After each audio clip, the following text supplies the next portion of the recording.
कैसे हो आप लोग। तो आजकल मुझे इंस्टाग्राम और मैं टिकटॉक भी यूज़ करती हूँ। मुझे बहुत सारे लोग मैसेज पूछ रहे हैं कि कैबिन क्रू बनने के लिए हमें क्या करना चाहिए, हमें क्या करें जो हम कैबिन क्रू बन जाए, कैसे हमारा इंटरव्यू क्रैक हो। बहुत सारा ऐसा क्वेश्चन मुझे आ रहा है, तो मैंने सोचा इसके ऊपर एक वीडियो बनाया जाए। पहली तो बात ये है कि आपको कैबिन क्रू बनने के लिए कोई कोर्स करना ज़रूरी नहीं है।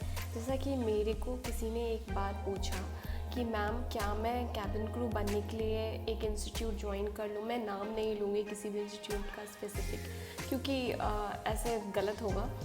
कि पहली बात तो ये, अगर आपको क्रू बनना है, कैबिन क्रू बनना है, फ़्लाइट अटेंडेंट बनना है, तो आपको कोई भी इंस्टीट्यूट ज्वाइन करने की ज़रूरत नहीं है, पहली बात। दूसरी बात ये कि आप अगर करना चाहते हैं कोई इंस्टीट्यूट ज्वाइन, तो बेटर आप एक इंग्लिश क्लास ज्वाइन कीजिए, जिससे आपका कम्युनिकेशन स्किल अच्छी हो जाएगी, जिसकी वजह से आपको ईजी होगा इंटरव्यू निकालना। दूसरी बात और भी ये कि अगर आप कोई इंस्टीट्यूट ज्वाइन कर रहे हैं पर्सनालिटी डेवलपमेंट के लिए, तो ठीक है, पर इतना 1 लाख 2 लाख 3 लाख आप दे करके एक इंस्टीट्यूट ज्वाइन करते हैं, वहाँ आपको कंफर्म भी नहीं है कि आपको जॉब मिलेगा, क्योंकि वो लोगों फिक्स नहीं है उनका कि वो जॉब देंगे। वो आपको इंटरव्यू के लिए ही भेजेंगे, जहाँ पे आप डायरेक्ट भी जा सकते हैं। You don't have to spend 2 lakh 1 lakh, आपको इतने पैसे देने की कोई ज़रूरत नहीं है। तो बेसिकली होता ये है कि इंस्टीट्यूट वाले आपको जो ट्रेनिंग देते हैं उससे ज़्यादा एडवांस ट्रेनिंग आप किसी भी कंपनी में जाओ, जैसे कि मैं एयर एशिया में हूँ, आप इंडिगो में अगर सेलेक्ट होते हो, या फिर आप एयर एशिया में सेलेक्ट होते हो, या फिर आप स्पाइस जेट में होते हो, बहुत सारी कंपनी है, किसी में भी अगर आप सेलेक्ट होते हो, तो उनके पास बेस्ट से बेस्ट आपके पास आपके लिए इंस्ट्रक्शन होते हैं, जो आपको इंस्ट्रक्टर लोग आपको सिखाएंगे। वो आपको सिखाएंगे आपको कैसे ग्रूमिंग करना है, कैसे आपको अपनी पर्सनालिटी को डेवलपमेंट करना है, वो सब कुछ आपको वहाँ ट्रेनिंग में दिया जाता है। साथ ही साथ आपको बहुत सारी चीज़ ऐसी है, जैसे कि आपको फ्लाइंग के लिए नॉलेज के साथ साथ पर्सनालिटी डेवलपमेंट बहुत ज़रूरी होती है। तो फर्स्ट ट्रेनिंग वो लोग यही देते हैं कि आप पर्सनालिटी डेवलपमेंट करें। दूसरी बात, अगर आप इंटरव्यू के लिए जा रहे हैं और आपकी कम्युनिकेशन स्किल अच्छी नहीं है, तो आपका सिलेक्शन होना थोड़ा मुश्किल है। और हाँ, मुझे किसी ने पूछा कि हाइट रिक्वायरमेंट क्या होती है।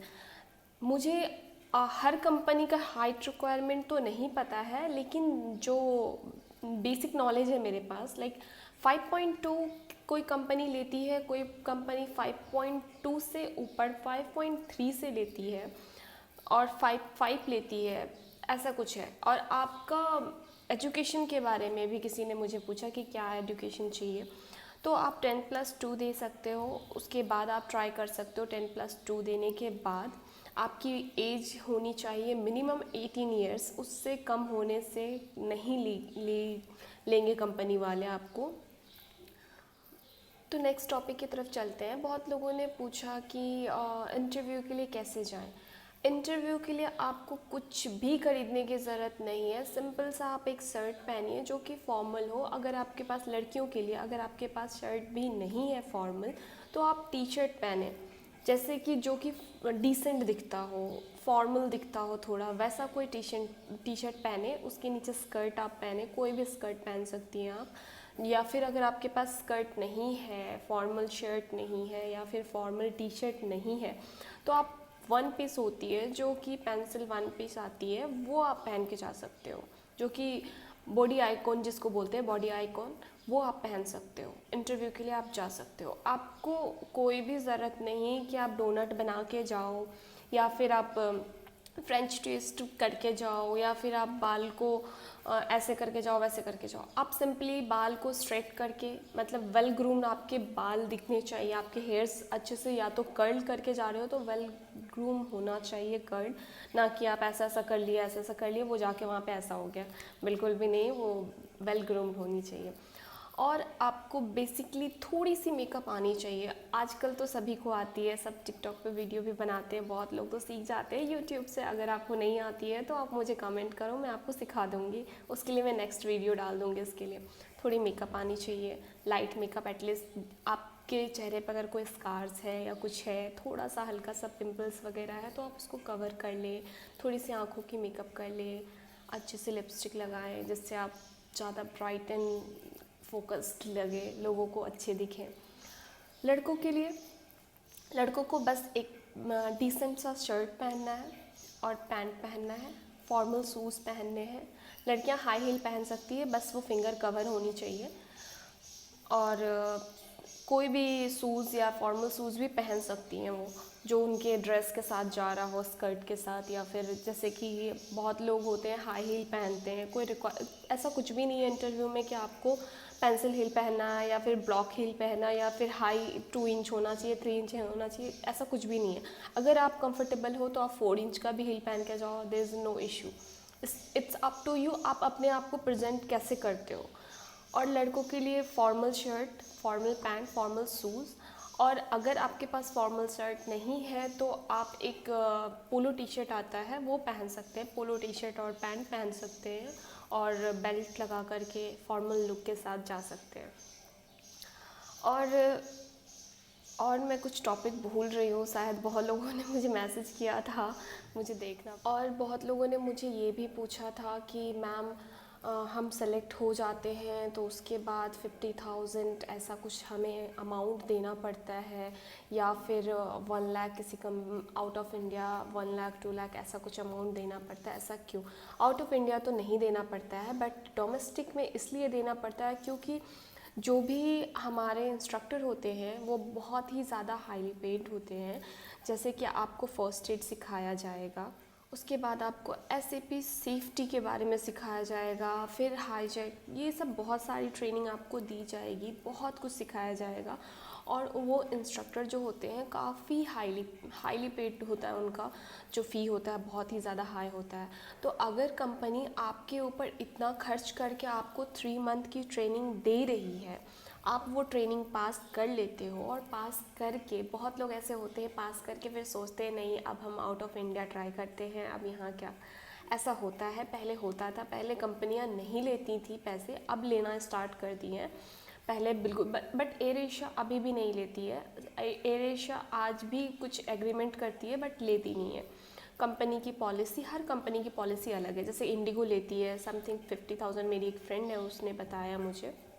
स्पाइस जेट भी लेती है, बहुत सारी कंपनी है, गो एयर, ये सब कंपनी लेती है। तो वो उसका रीज़न बस यही है कि अगर आप ट्रेनिंग उनसे ले रहे हो, आप ट्रेनिंग लेने के बाद आप कहीं और ना चले जाओ, कोई और ट्रेनिंग के पास आपके पास एक्सपीरियंस हो जाता है 3 मंथ का, तो कोई भी कंपनी आपको हायर कर लेगा, बोलेगा चलो इसको ट्रेनिंग देने की ज़रूरत नहीं है, इज़ और सी इज़ ऑलरेडी ट्रेन। तो कंपनी का उसमें लॉस होता है। कंपनी कितना पैसा खर्च करके आपको ट्रेन करती है, वहाँ पे ड्रिलिंग वगैरह होती है, फायर होता है, फायर में आपको रियल आग होता है, उसे बंद करना पड़ता है, बुझाना पड़ता है, फिर पानी में आपको कूदना पड़ता है लोगों की जान बचाने के लिए। आप कैसे बचाएंगे लोगों की जान पानी में कूदने के बाद? अगर लैंडिंग हो गई है तो पानी के अंदर, तो कैसे क्या करोगे? आपको बहुत बेसिक और बहुत ही ज़्यादा एडवेंचरस ट्रेनिंग दी जाती है। और सब सारे चीज़ के ड्रेस अलग होते हैं, ड्रिलिंग के ड्रेस अलग होते हैं, फायरिंग के ड्रेस अलग होते हैं, सब कुछ की ड्रेस अलग अलग होती है जो कि कंपनी खरीदती है आपके लिए।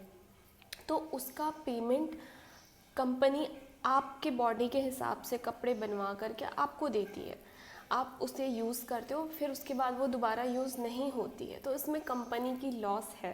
तो इसलिए कंपनियां क्या करती है, वो कुछ अमाउंट आपके तरफ से जमा रखती है। बट आप जब वहाँ पे फ्लाइंग स्टार्ट कर दोगे तो आपको विद इन 2 मंथ जो आप पे किए हो ना, वो आपको रिटर्न मिल जाएगा। आपकी इतनी अच्छी सैलरी होगी ना, तो आपको ज़रूरत नहीं पड़ेगी कि मतलब वापस वो पैसे ले।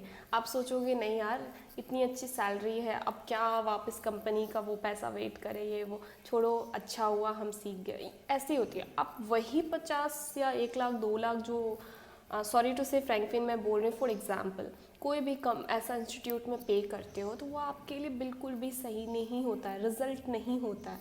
बट अगर आपका सिलेक्शन हो जाता है कंपनी में, उसके बाद अगर आप पे करते हो, वो जमा करते हो, तो वो आपके लिए बेस्ट है। उसके लिए आपको बिल्कुल भी परेशान होने की ज़रूरत नहीं। इवन बहुत सारी कंपनी रिटर्न कर देती है, कुछ एक एस्टिमेट डेट होती है या टाइम होती है, ईयर 1 ईयर या 6 मंथ कुछ ऐसी होती है, या 2 ईयर, ऐसा कुछ होता है जो वो आपको रिटर्न कर देते हैं। और मुझसे किसी ने पूछा कि मैम हाइट वेट कुछ ऐसा, तो मैंने हाइट का जैसे कि बता दिया।